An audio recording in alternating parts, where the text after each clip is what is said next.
Dober dan. S prihodom veselega decembra je tu tudi zadnje dejanje supervolilnega leta 2022. V 47 od 212 občin boste morali še to nedeljo na volišče, da izberete župana ali županjo. To velja tudi za kar za polovico, torej 6 mestnih občin. Za največje presenečenje pa je vsekakor poskrbela tekma v Celju, kamor je največ oči uprtih tudi zdaj v drugem krogu. Se torej lahko ponovi zgodba iz Kopra izpred 4 let, ko je moral Boris Popovič prvič po svoji prvi zmagi v drugi krog in je na koncu po pravi drami izgubil proti Alešu Bržanu, ki pa je potem letos zmagal že v prvem krogu. Pozdravljena, spoštovana kandidata za župana mestne občine Celje, gospod Bojan Šrot, župan že od leta 1998, tudi odvetnik, lepo pozdravljeni. Pozdravljeni. In izzivalec, mestni svetnik in arhitekt Matija Kovač, lep pozdrav tudi vam. Pozdravljeni. Gospod Kovač, vaš protikandidat, aktualni župan, pravi, da je Celje ena od redkih občin, ki je po koeficientu razvitosti napredovala. Da so napredovale samo tiste 3 v Sloveniji, ki niso menjale župana. Zakaj bi ga torej vi zamenjali in kako to, da se vaši podatki od županovih tako razlikujejo, kot pravite vi, ima mesto razvojne probleme? Ja, jaz glede koeficienta razvitosti županu ne oporekam podatkov. Je pa kar nekaj drugih kazalnikov, ki so v zadnjih 4 letih pokazali, da imamo razvojne težave. Tu gre predvsem za težavo z odsotnostjo občinskega prostorskega načrta, ki onemogoča razvoj gospodarstva in širitev seveda nekaterih gradbenih investicij, tako zasebnih kot gospodarskih. Tu gre za odseljevanje, selitveni prirast med občinami, to pomeni znotraj države, je negativen. V zadnjih 4 letih, če ga seštejemo, je to 1838 prebivalcev, ki smo jih sicer nadomestili s tujci, ampak to kaže, da je težava, da se določena populacija v Celju ne dobiva več zaposlitev in zato išče možnosti drugje, tako za zaposlitve kot za bivanje, kjer mi vidimo predvsem težavo v mladi izobraženi generaciji, kateri se moramo v naslednjem obdobju veliko resneje posvetiti in jo pritegniti nazaj v Celje. Gospod Šrot, vi pa pravite, da so čisto vsi statistični podatki za Celje odlični, da je mesto v samem vrhu. Odkot torej to neujemanje in kako odgovarjate gospodu Kovaču, ki pravi, da ima mesto, slišali smo ravno kar cel kup nekih razvojnih težav? No, jaz sem trdno prepričan, da mesto nima nobenih razvojnih težav in da je trenutno na enem zgodovinskem višku. Mi še nikoli nismo bili na 3. mestu po koeficientu razvitosti med slovenskimi mestnimi občinami. Zgolj še 3% zaostajamo za Ljubljano. Mogoče še pojasnilo, kaj ta koeficient pomeni. Ima 11 različnih kriterijev, od dostopnosti do stanovanj, gospodarske aktivnosti, dostopnosti do komunalnih storitev in cen komunalnih storitev, pa še kaj. V Celju sam občinski prostorski načrt, nismo edina mestna občina, ki ga nima sprejetega. Koper tudi ne. Kar nekaj še. Mi imamo še specifično težavo s poplavno varnostjo v Celju. Ne bo prinesel nobene revolucije in celjsko gospodarstvo trenutno deluje tako dobro, kot še ni nikoli. Jaz sem preveril podatke pri Zavodu za zaposlovanje. Zgolj letos do oktobra je bilo objavljenih 6000 potreb po delavcih. To je neverjeten podatek. Smo tudi pri odstotku delovno aktivnega prebivalstva v slovenskem vrhu nadpovprečni. Govoriti, da so se zdaj eni mladi odselili, pa smo nadomestili s tujcami, govorjenje na pamet. Tega podatka ni in ga ne moreš preveriti, kajti statistika priseljevanj in odseljevanj se ne vodi po tujcih. Mi imamo konstantno število prebivalcev že 20 let, tudi v tej populaciji mladih od 15 do 29 let je ta številka pravzaprav konstantna in če bi zdaj statistiko interpretiral, rekel, meni všečno ali pa meni korist, lahko povem, da imamo danes oziroma na 1. julija 2022 11 prebivalcev te starostne kategorije več kot 1. januarja 2018. To je zanemarljiva številka. Ta skupina se ves čas giblje na okoli 1600, zdaj jih imamo 6600 oziroma zdaj jih imamo 6700. Ampak se opravičujem, če gledam zdaj Sursove podatke glede prebivalstva v Celju po letih. Leta 2008 jih je bilo starih med 20 in 39 let 14.300, malo več, leta 2015 v tej isti starostni skupini 12.700, 2022 pa 11.060. To so podatki Sursa. Gospod Kovač, želeli ste besedo? Ja, jaz mislim sicer, da res bistveno je, da se pogovarjamo o podatkih realno in da jih uporabljamo za načrtovanje vizij prihodnosti. Ni zdaj bistveno, po katerem kriteriju se bomo kam uvrščali, ampak dajmo analizirati težave takšne, kot so. To se opaža tudi na terenu in seveda drži, da je selitveni prirast med občinami za zadnja 4 leta takšen, kot je, kar kaže na težave. Glede števila izdanih gradbenih dovoljenj, kjer nas tudi uvrščajo na rep med občinami, na 9. mestu smo z 1,48 izdanega gradbenega dovoljenja na 1000 prebivalcev, kjer je recimo občina Novo mesto, Slovenj Gradec kar 3-krat uspešnejša, se uvrščamo med tiste občine, ki nimajo sprejetega OPN. Tudi Maribor je nekje tam po številu izdanih gradbenih dovoljenj, tako da kaže se tu neka vzporednica. Bistveno pa je, da se danes teh podatkov zavemo in jih pač seveda začnemo ciljno reševati. Problem za problemom. Zdaj tako, glede občinskega prostorskega načrta, kar je v bistvu vaš glavni očitek in ga vaš čas kampanje ponavljate, ne samo vi, tudi drugi protikandidati, ki so izpadli v prvem krogu in pravite, da mestna oblast to rešuje z OPPN-ji, torej s prostorskimi podrobnimi načrti, ki so za manjša območja, in vi ste, gospod Kovač, rekli, da so ti OPPN-ji v zadnjih letih pisani predvsem na kožo manjšim investitorjem v nekih klientelističnih zgodbah. Tu vas je gospod Šrot pozval, da bodite konkretni, da so to pavšalni očitki. Ste lahko torej tu konkretni, o kakšnih klientelističnih zgodbah govorite? No, glede občinskega prostorskega načrta je dejstvo, da smo v bistvu zamudili vse roke, ki so bili predpisani z zakonom iz leta 2007. Do 2010 bi se mogel sprejeti. Ampak nisem vas tega vprašal. Pa se do danes ni, ne. Občinski podrobni prostorski načrti se po aktualni zakonodaji v vsakem primeru sprejemajo. Je pa res, da je Celje trenutno deluje v okviru prostorskega plana, ki je bil v bistvu sprejet leta 1986, potem leta 2000 noveliran in zdaj podaljšan in dejansko zmanjkuje prostora za neke večjo širitev.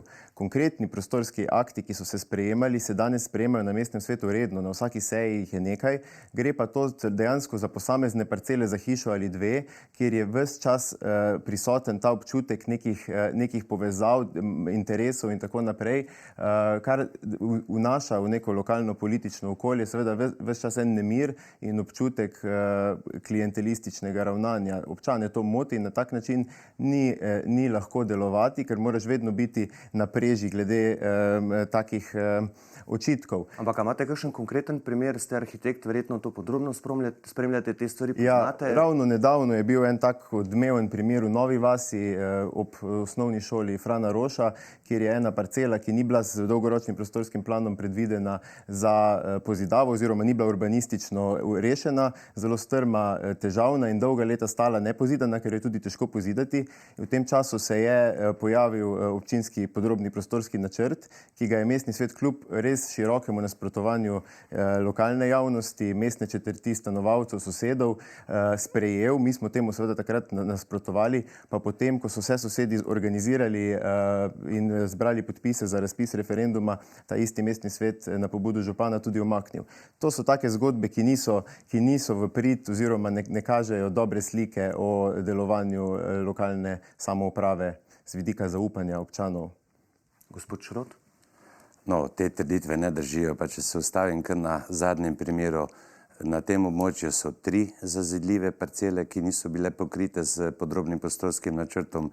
Paradoks je ena parcela v lasti občine, 2 v lasti staroselcev, če tako rečem, tistih, ki so vsem sosedom prodali zemljišče v okolici in seveda sosedi zdaj nasprotujejo, tam bi oni imeli še naprej nepozidano. Zelo veliko se je manipuliralo pri tem podrobnem prostorskem načrtu in moram reči tudi z lažmi, da bomo posegali na gozdiček, ki je tam pri šoli, akt sploh ni posegal tam v tisto območje. Hteli smo urediti tudi boljši dovoz do teh že obstoječih hiš, kjer so recimo težave z smetarskimi vozili, kje obrnati in na kak način. In ko je mestni svet sprejel ta podrobni prostorski načrt in so občani, zopet ti stanovalci okoli, vložili pobudo za presojo, sem jaz presodil, da ta mestni svet v tem mandatu ne rabi iti v pokoj, če tako rečem, s takšno popotnico in da ne bo nobene velike gospodarske škode, če se vse stvari še enkrat ponovno pretehtajo. Mogoče samo še to, da mi sprejemamo zgolj za posamezne parcele podrobne prostorske načrte. Naj povem samo za en primer, to je primer na Babnem, kjer smo uredili za podrobnim prostorskim načrtom eno veliko območje za stanovanjsko gradnjo od vila blokov do individualnih hiš in da bo tudi po sprejeto občinskega prostorskega načrta potrebno te podrobne prostorske načrte sprejemati tudi v prihodnje. Zelo majhen del gradenj bo možnih brez tega.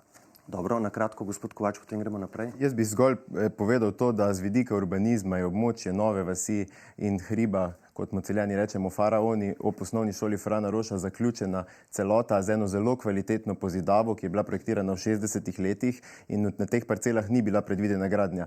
Tam je iztek parkovne površine, ki jo uporablja osnovna šola in pomeni tudi en krasen razgled na veduto Celja in seveda tak poseg bi bistveno okrnil te prostorske kvalitete, ki so tam dane. Občina in njene strokovne službe so tu, da ščitijo širši javni interes na področju grajenega prostora in seveda taki posegi, ki so kljub javnemu in glasnemu nasprotovanju javnosti sprejeti, niso v ponos občinskemu svetu.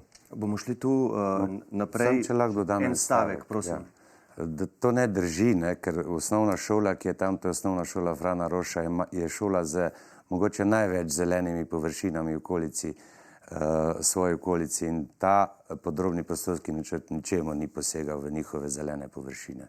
Bomo šli tu naprej. Vprašanje za vas, gospod Šrot. Boste tudi v tem mandatu, če boste izvoljeni, bo to vaš 7. mandat, boste funkcijo upravljali prav tako nepoklicno, kot je že od leta 2006? Bo torej še naprej vaša glavna dejavnost, vsaj na papirju, odvetniška pisarna? Ne drži ta trditev, da je to moja glavna dejavnost. Na papirju pravim, ker ste nepoklicni župan. Jaz bom tudi pred naslednji mandat upravljal nepoklicno, a zelo profesionalno. Povem pa, da je to v bistvu moj način življenja. Županska funkcija ni omejena na 8 ur. Jaz tudi, ko grem v partnerska mesta ali pa ko grem na dopust kamorkoli, me poti vodijo, vedno gledam na mesta z drugačnimi očmi kot običajen turist. Šel sem letos tudi na Evropsko prvenstvo v košarki v Nemčiji in slikam, običajno ljudje slikajo lepe zgradbe, jaz pa slikam smeti oziroma koške za smeti, klopce. To je pač način mojega življenja in sem predan tej funkciji 24 ur na dan. Vi pa takšen način življenja, gospod Kovač, vidite kot, torej to nepoklicno županovanje gospoda Šrota, kot norčevanje iz volivcev. Zakaj? Pa seveda, jaz mislim, da je tako občino, ki je tako velika in obsega toliko enih zadolžitev za župana, seveda treba voditi poklicno. Mislim, da je prav, da je tudi eksistenca župana vezana na to delovno mesto. Sam bom to delo opravljal poklicno in prepričan sem, da volivci razumejo, koliko časa lahko nekdo upravi v eni službi in koliko mu potem ostane za upravljanje druge. Jaz si svoje poklicne dejavnosti ne morem predstavljati poleg obveznosti, ki jih je gospod Šrot ravno naštel, še upravljati. Mogoče še kako ljubiteljsko zadevo v popoldanskem času spelješ, da bi pa poleg tega vodil še eno odvetniško pisarno ali projektivni biro, pa bi se mi zdelo za mesto velikosti Celja neizvedljivo. Neizvedljivo, gospod Šrot? No, očitno je izvedljivo, jaz sem že od februarja 2006 to dokazal in jaz mislim, da večina Celjank in Celjanov tega sploh ne opazi in mislim, da je dobro, da je župan eksistencionalno neodvisen od funkcije, ker je sicer pa res talec različnih lobijev in interesov. Kaj pa bo, če ne bom več župan, kako se bom preživljal? Jaz sem ohranil stik z mojim osnovnim poklicem, to se mi zdi pomembno. In bistveno premalo časa preživim v svoji odvetniški pisarni. Sem tudi, upoštevam se samoomejitve, če temu tako rečem, ne zastopam enih občanov proti drugim občanom, ampak ohranjam. Kaj pa vaša pisarna? Imam tudi partnerja, imam že hči, ki je naredila pravniški državni izpit, tako da je odvetniška kandidatka in imam to rekel, za tisto samozavest, da sem eksistencionalno neodvisen od politične funkcije. Sploh takšne, kot je županska, kjer se imamo kar nekaj primerov po Sloveniji, Danes si župan, spoštovan in cenjen, jutri si pa nezaposljiv. In kot nepoklicni župan prejemate okoli 1200 evrov, ne? Nekaj takega, dobivam polovico plače. Gospod Kovač? Jaz nimam k temu kaj v bistvu dodati. Sam pravim, da kot arhitekt lahko poklic župana upravljam tudi v smislu neke nadgradnje svoje poklicne poti in interesov. Mislim, da je vodenje občine v veliki meri komunalna dejavnost, skrb za prostor in odnose v njem in absolutno bom to vzel kot en karierni izziv in se po zaključenih mandatih z veseljem vrnil v svoj poklic in ne pričakujem s tem nobenih težav po enem takem premoru. Zdaj tudi glede tega, kdo od vaju ima že zagotovljene glasove za bodočo koalicijo, 17 svetnikov potrebujete za večino v Celju, se ne strinjata, oba pravita, da koalicijo imata. Kdo vam torej zagotavlja 17 glasov, gospod Kovač, če jih imate, ali bo to manjšinska koalicija, jo boste formalno sploh imeli, ne? Gospod Šrot pravi, da je imel v vseh teh letih od 98 naprej bolj ali manj neformalne, če sploh. Jaz tu mislim, da ima gospod Šrot zelo dober pristop k vodenju občinske politike, da se ni formirala neka formalna zapisana koalicija, kar daje tudi možnosti za en širši dialog in veliko manj konfliktne situacije pri reševanju vprašanj. Sam sem takoj po volitvah prejel podporo druge največje svetniške skupine Gibanja Svoboda, podpirata me dva svetnika Levice, Liste za Celje, to so uradno že dane podpore. Pri meni pa so se oglasili predstavniki tudi kar številnih drugih manjših skupin, s katerimi sem prepričan, da bomo lahko dobro sodelovali. Kot rečeno pa osebno zelo dobro poznam sestavo mestnega sveta in sem prepričan, da tako kot so delovali do zdaj, bodo tudi v prihodnje delovali predvsem v interesu Celja, zato me naše sodelovanje ne skrbi. Sam sem človek, ki z ljudmi zelo dobro sodeluje, ker imam spoštljiv način komunikacije, kjer se vedno pogovarjamo predvsem na podlagi argumentov in nikoli z pozicije moči in vem, da je to cenjeno tudi med mojimi kolegi, ki so bili 20. novembra izvoljeni v mestni svet. Gospod Šrot, nasmeh vam je šlo prej, ko ste tole poslušali. Zakaj? Zato, ker marsikaj od tega ne drži. Jaz bom povedal, kakšno sem jaz imel prakso vsa ta leta. Jaz nikoli se nisem dogovarjal o kakršnih koalicijah, sploh ko še volitve niso bile končane. Jaz se tudi nikoli nisem skrival za nestrankarsko kandidaturo, kot se kolega Kovač, ki je kandidat Levice. To v Celju ne vedo vsi in nenazadnje je bil 2 mandata svetnik Levice. Sam je napisal na Facebook, da je prvi socialistični svetnik, opozicijski v mestnem svetu. Vem tudi, kako so potekala, vsaj za zadnjih teh 8 let, druženja in neformalni pogovori s svetniki. Svetniki se pogosto po seji mestnega sveta še dobijo v stranski dvorani Narodnega doma in se kaj pogovorijo ali ne. Jaz mislim, da je v tem trenutku popolnoma nesmiselno in tudi neracionalno že vnaprej sklepati neke koalicije, še celo si deliti različne funkcije in delovna mesta, kot slišim, da je že razdeljeno, kdo bo vodil energetiko in Simbijo, kdo bo direktor občinske uprave in podobne stvari. To je pa potem res neka delitev političnega plena na različne interesne sfere. Če je to povezovalno, potem se jaz od te lokalne politike z lahkoto odstranim. Če lahko kar odgovorite direktno na to, gospod Kovač, delitev plena že zdaj drži to, kar pravi gospod Šrot? Meni se zdi izjemno podcenjujoče do mene, da si kolega kandidat privošči govoriti v mojem imenu in o tem, kaj jaz razmišljam. Nikakor se nikoli z nikomer nismo pogovarjali o nobenih planih, kaj bo po volitvah. Mi delujemo kot močna ekipa, ki vodi naš volilni štab in je sestavljena iz Celjanov različnih profilov, od kulture, športa, gospodarstva in delamo zdaj trenutno predvsem na komunikaciji z občani, da jih prepričamo o tem, da je naša vizija razvoja mesta prava. Ves čas sem z volivci komuniciral odkrito javno znano je, da sem svetnik Levice 2 mandata. Za to obdobje sem neizmerno hvaležen, tu sem pridobil ogromno izkušenj in znanja. Ko pa smo se letos lotili zgodbe kandidature za župana Mestne občine Celje, sem rekel, da bi to želel storiti z ljudmi, s katerimi sicer delujem na področju kulture v Celju, znanimi in prepoznavnimi osebami, ki jih tako strokovno kot osebno spoštujem, in na tak način smo se lotili kampanje, ki je bila med več kot 5000 Celjani v prvem krogu tudi prepoznana kot dobra.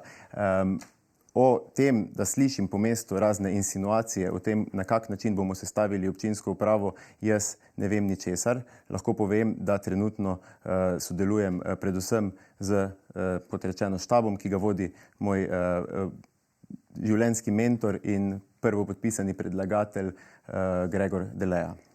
Ja, tu bi jaz samo še dodal, kar se vas tiče, gospod Kovač, če boste dobili na koncu torej podporo in seveda zmagali, Gibanja Svoboda ima 8 svetnikov, Levica in Vesna 2, Lista za Celje 1, če vas bo podporil tudi SD, so to dodatni 3, to skupaj 14, še 3 vam v tem primeru manjkajo do večine 17 glasov v mestnem svetu. Glede na to, da sta že nekako strankarsko že, bom rekel, načela te stvari, oba imata izrazito strankarsko preteklost. Gospod Šrot, vi ste bili 5-krat izvoljeni kot županski kandidat SLS, vmes ste bili celo predsednik te stranke.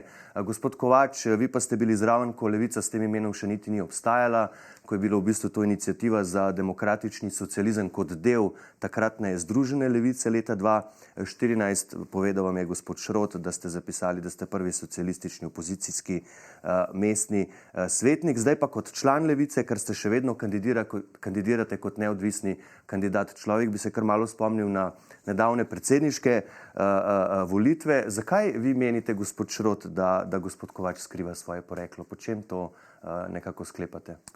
No, jaz bi najprej rad repliciral Matiji, ki je rekel, da govorim, kaj on misli, jaz tega ne vem.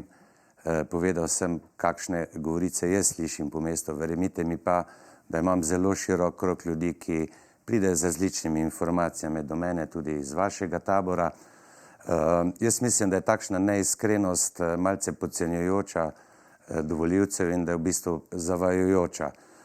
Verjetno se Matija Kovač, vse tak sem zdaj tudi slišal, svoje politične zgodovine ne sramuje in ne vem, zakaj ne bi odkrito povedal.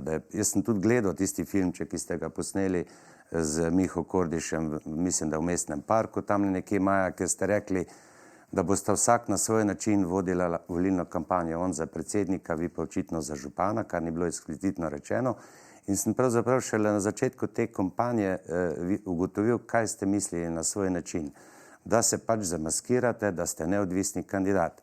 To pa je nekorektno, da Celjanki in Celjanom povejte, kaj ste in kandidirajte svojo vsebino, programom, svojim krogom, ekipo in tak naprej. To je tisto, kar je pomembno za Celje, za prihodnost in prihodni razvoj mesta. Gospod Kovač. In še to, ko ste omenili že predsedniške volitve, a veljajo enaki vatli v tej državi za vse ljudi ali ne? Samo to se retorično vprašamo. Poglejte si primer gospoda Logarja. Ja, sej, ravno na to sem želel spomniti, gospod Kovač, kako odgovarjate. Še junija ste bili na obisku pri strankarskem šefu Luki Mescu na njegove ministrstvo za delo, družino, socialne zadeve in enake možnosti. Kako odgovarjate? Še danes ohranjam dobre stike, ne le z ministri stranke Levica, ampak se pogovarjamo tudi z vladno ekipo v celoti. Nekaj nujnih razvojnih projektov bomo morali peljati v tesnem sodelovanju z vlado, pri čemer sem vesel, da te kontakte imam in da so se pripravljeni še v času kampanje seveda pogovarjati o vsebinah, ki jih Celje potrebuje. Meni se zdi odnos gospoda Šrota nekorekten, jaz njega nikakor ne napadam, ne operiram z govoricami in delam predvsem na vsebinah, ki jih prinašam sam in s katerimi smo se mi ukvarjali. Še enkrat povem, nikoli nisem ničesar skrival, mi smo kampanjo najavili v avgustu, še v času, ko sem bil občinski svetnik in sem to funkcijo tudi nadaljeval do zdaj, do volitev. Prav vsi mediji, vse objave so mojo strankarsko pripadnost razkrivale in jo pripisovale. Jaz tega nikoli nisem skrival, vedno sem pa povedal, da sem neodvisen kandidat, ki sem kandidiral s podpisi volivcev. 3 tedne tedne smo jih zbirali na ulici, se pogovarjali, na tak način tudi oblikovali program. In pa delujem v štabu, ki je sestavljen iz ljudi različnih profilov, tudi različnih nazorov, in s tem seveda kažem predvsem na to, da želim biti župan vseh Celjanov. To je moj način dela in mislim, da to tudi pritiče funkciji župana. Pa vas to, kaj se pravičujem, spominja na kampanjo Anžeta Logarja, ker v bistvu uporabljate skoraj enake stavke kot on, ko smo ga spraševali o teh stvarih seveda na državni ravni. Jaz mislim, da je gospod Logar v tej kampanji opravil eno veliko delo, kar se tiče zmanjšanja te boleče polarizacije v Sloveniji, ki pogosto kar duši in gluši dejansko vsebinsko razpravo. Sam sicer imam nekoliko drugačno zgodbo, sem kot mladi 24-letni študent takrat postal s preferenčnimi glasovi na lastno presenečenje občinski svetnik. Me je politika lokalna potegnila in sem z veseljem to funkcijo opravljal. Sem si pa že takrat oziroma tudi javnosti obljubil, da bom to počel največ 2 mandata, zato letos nisem nameraval kandidirati ne na svetniško funkcijo, kot nikoli tudi nisem imel ambicije kandidirati ali kandidiral na kakršnikoli funkcije v stranki, kaj šele v državi. To pomeni, da mene zanima predvsem lokalno okolje, ki se ga lotevam po eni strani kot arhitekt in po drugi kot kulturni delavec, nevladnik v mestu. To so temelji tega, kar počnem v svoji kampanji in na kakršen način bom tudi delal v mestu. Ali to pomeni, gospod Kovač, glede na to, da pravite, da ste si svetniške mandate omejili na 2, ali to pomeni, da si boste tudi, če boste izvoljeni, županske mandate omejili na največ 2? Jaz sem velik zagovornik omejitev županskih mandatov. Primeren čas se mi zdi tudi skladen s tem, kar je nedavna analiza pokazala, da so 2 do 3 mandata na nekih takih odgovornih, lahko rečemo tudi menedžerskih funkcijah dovolj.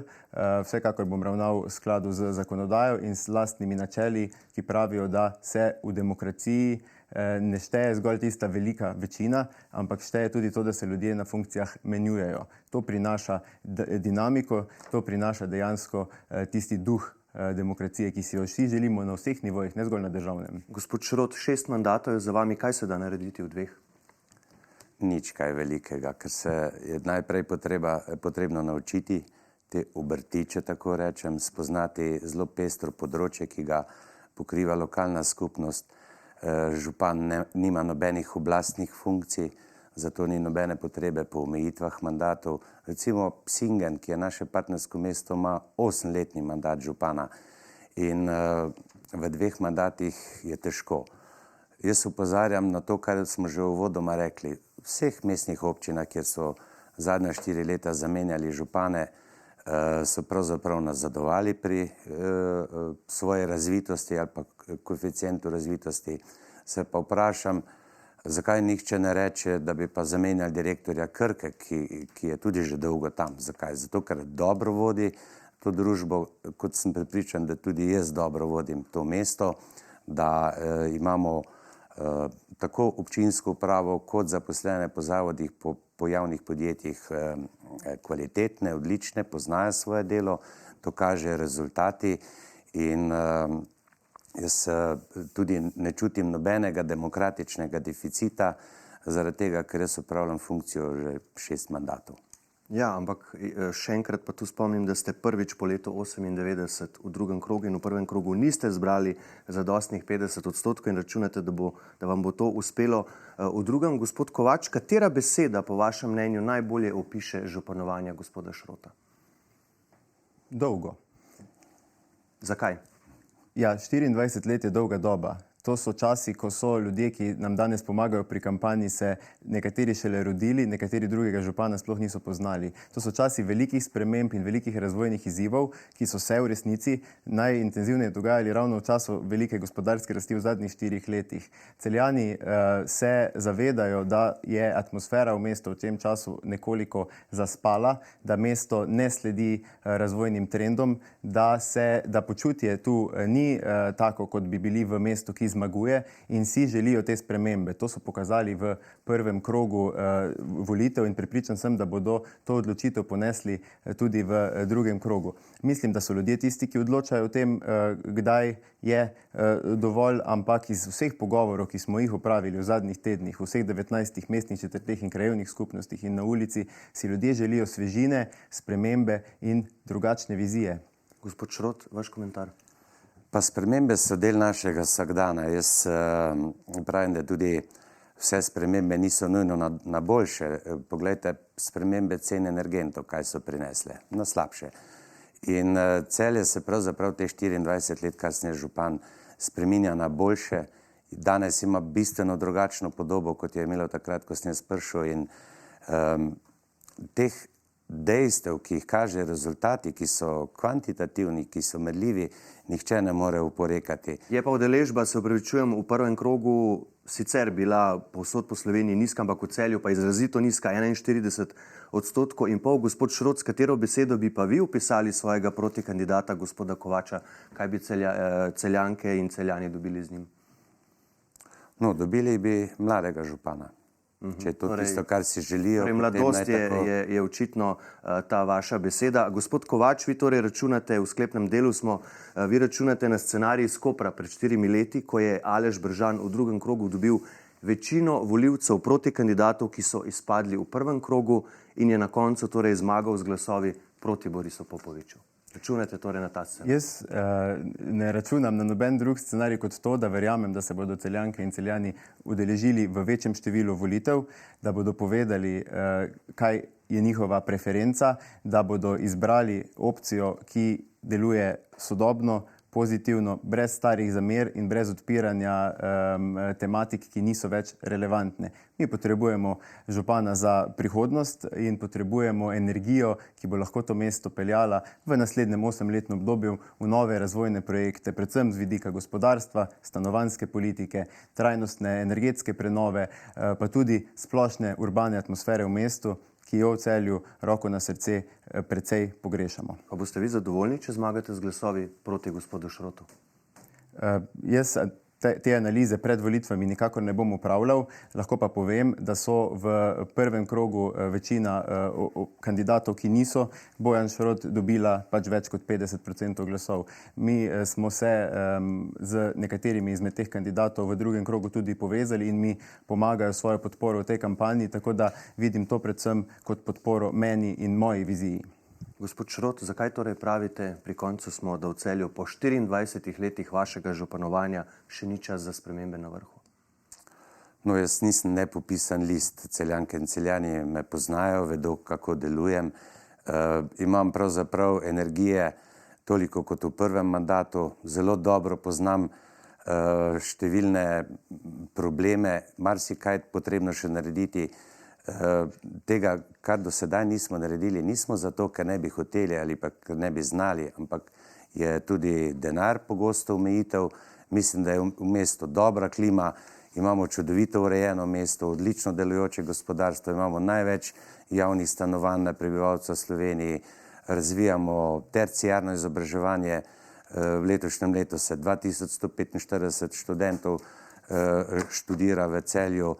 Imamo največ športnih površin na prebivalca, ogromno zelenih površin v neposredni bližini mesta in mesto bomo s tako dinamiko, kot smo jo do zdaj razvijali, tudi v prihodnje. Če je to volivcem v redu, potem jih vabim, da grejo na volitve. Jaz mislim, da je bila volilna udeležba nizka tudi zato, ker je ne samo na teh, že tudi na prejšnjih marsikdo rekel, se bo Šrot zmagal, ne grem na volitve. Zato pozivam vse, naj gredo na volitve, naj se odločijo in kakršnakoli odločitev bo, jaz jo bom spoštoval in je bom vesel. Bomo videli torej, kaj se bo zgodilo. Spoštovana kandidata, gospod Matija Kovač, gospod Bojan Šrot, najlepša hvala, da sta prišla na N1 in seveda srečno v nedeljo. Hvala lepa. Vi pa ne pozabite, zadnja je kot vedno vsekakor vaša. Pojdite na volišča, seveda, če živite v eni od teh 47 občin. Vsi rezultati seveda v nedeljo zvečer se bodo sproti, tako kot že v prvem krogu, objavljali na n1info.si. Studija pa le še lep pozdrav in nasvidenje.